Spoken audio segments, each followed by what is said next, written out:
The Legend of Legacy HD Remastered is a HD remaster of a 3DS game that came out back in 2015. It will be releasing on March 22nd in an already flooded time frame of JRPGs.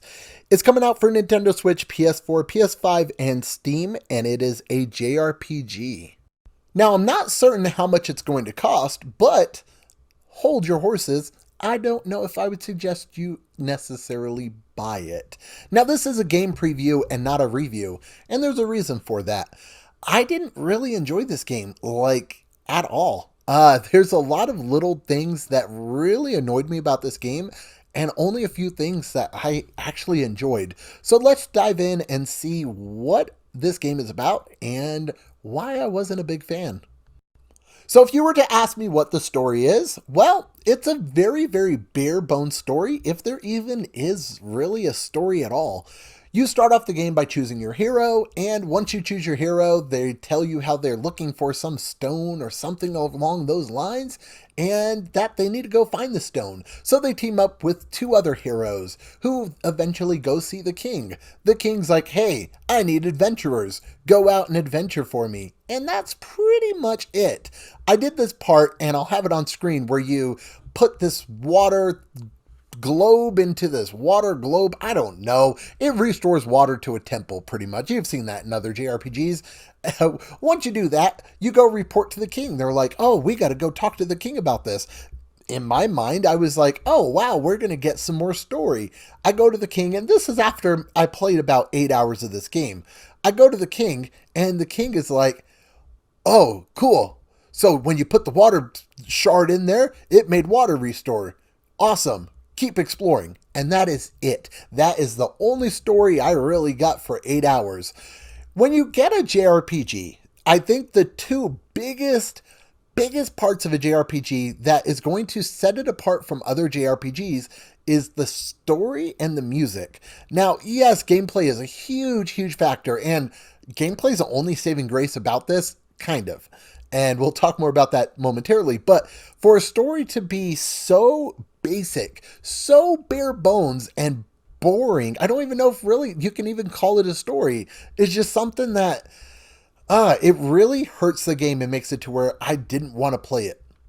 We'll touch base on music really quick since I already brought up the music. Man, there's not really music. There's some music, and I did this thing. I was hating this game, absolutely hating it. I stopped playing it for a few days. I picked it back up because I was like, I got a review code for this. I need to actually make an attempt to review this game.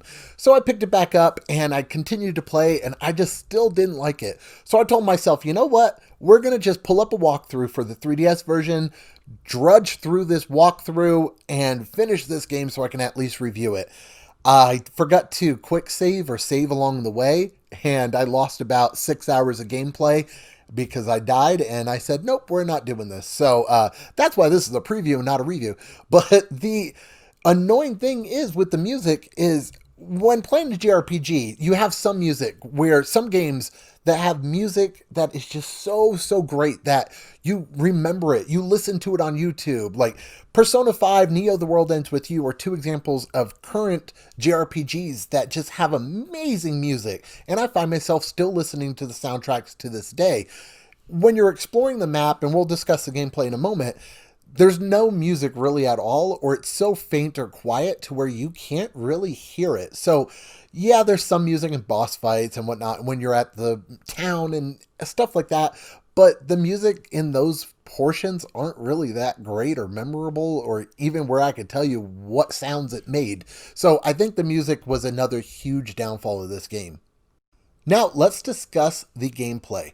The gameplay sees you in a turn-based combat situations. You start off with a map, and what you're doing is cartographing. I believe it's called cartographing, where you draw out a map and whatnot. And so you're going around and drawing out this map by exploring. You can see the percentage in the top right corner of the map, and as you're defogging the map, you're pretty much getting it to 100%.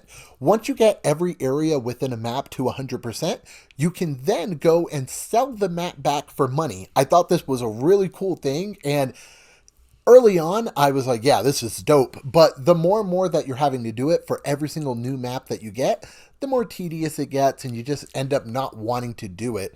I do think that's a cool feature, but there wasn't really much besides being able to sell it for some gold versus being able to sell it for less gold if you only explore a little bit of the map. Now, the fighting is just regular turn-based combat. There are a few gripes I do have with this, but there is something I really like that is probably the saving grace of the game. We'll talk about that in a bit. The combat is very simplistic and very repetitive. First off, you do not see any inkling of how much health a character has left. You attack, attack, and attack, and you cannot tell, they don't stagger or look tired when they're low on health. There is no health gauge. So pretty much you're just attacking just to attack because you have no idea how much damage you're actually inflicting. Now, as you're doing these attacks, you build up SP. SP is special power, something like that. And you do these really awesome, very powerful attacks with the SP. Unfortunately, to get the SP, you have to do basic attacks. So this is how a regular combat scenario would pretty much pan out. I select regular attack with all three of my characters. That involves me just tapping XXX. They do the regular attack. I build up 1 SP per each character. Now, you will need about 5 SP early on to do one of these really cool attacks, for example. And so I'm having to do this 5 times. Attack, attack, attack. Let it play out. Attack, attack, attack. Over and over again until I have about 5 or 10 SP. At that point, I then do a special attack with every character.